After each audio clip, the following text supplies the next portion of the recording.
Okay, this week we're talking about covers, and unfortunately, again, I am not at home, so I don't have full access to my shelves.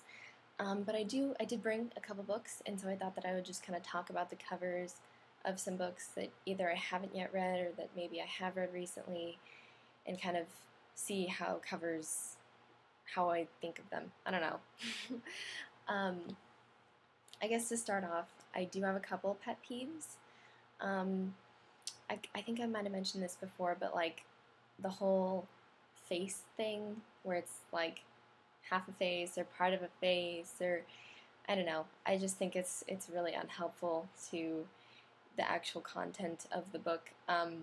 Same with girls in dresses. That just doesn't make any sense.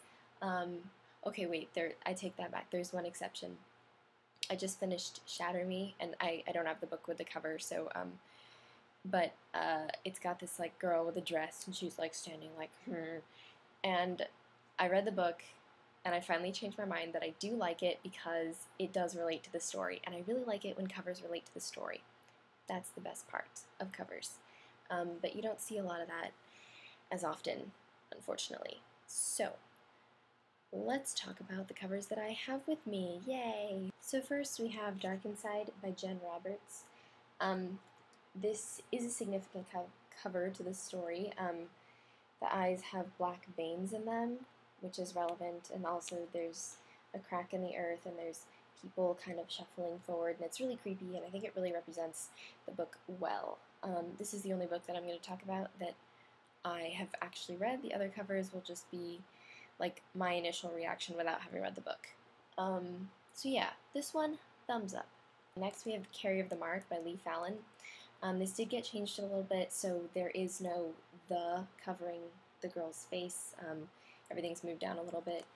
Still, though, it's just a girl in a dress.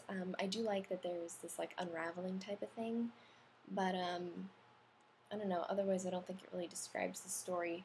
Although I believe the girl has some sort of power that maybe relates to air. I'm not sure. If it does, then that kind of makes sense. But if she doesn't, then I don't know.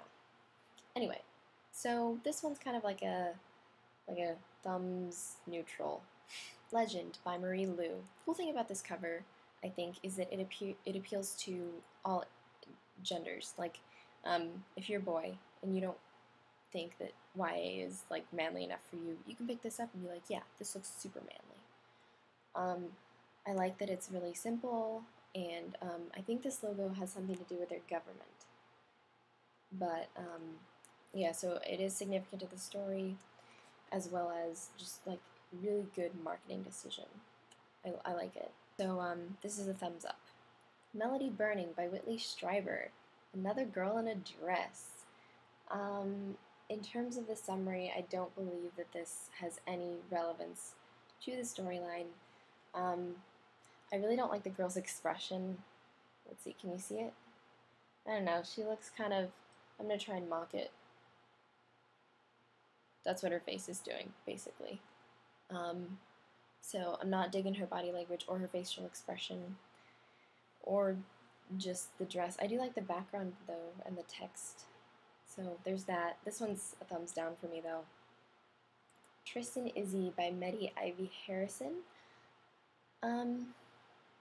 I really like this one. I think it's really pretty. I think it's really girly because there's like a shirtless guy. But I really love the colors and just that it's on a lake, and oh, it's so pretty. Thumbs up. Two thumbs up. Glow by Amy Kathleen Ryan. I love that this is simple. This won't be there on the finished copy, but I love that it's all dark, and then there's this like burst, and from the title, you can tell that it's glowing. I really like how it relates to the title. So yeah, the girl, I don't know, the girl looks a little strange to me, but overall, I like it. Wintertown by Stephen Edmund. This is such a cool cover. Not only because it appeals to both girls and boys, but because it's so creative. If you can see, these are like little hole punches, and it's kind of like snow, but it's paper. I love that. That is so creative. And, it doesn't help that on the inside there's pictures. But yeah, yes, I love this cover. 2 thumbs up. Under the Never Sky by Veronica Rossi. I just got this one, so I have to talk about it. I don't know. I love the lights, the explosion in the background, and the text has some rainbowy stuff going on. But the model's face is a little weird. What is it about models on book covers? They always kind of look awkward. But overall, I think it's a thumbs up. I love what it's doing in the background. I think that's cool. Thumbs up. Born Wicked by Jessica Spotswood. Ooh, this is the last one I'm going to talk about. I really like the models sultry glare. I think that really kind of, at least from the summary, it says that the main character and her sisters are eccentric, and I think in a historical time period, this is definitely eccentric looking. I love the flowers on her hair and just the overall style of the cover. I really like, it looks kind of vintage, and I think that's really neat. So yeah, definitely a thumbs up. In terms of how it relates to the story, I don't know, I can't really see it being too relevant, but it's pretty. I would definitely buy this, so thumbs up. So yeah, those are some covers that I just had lying around.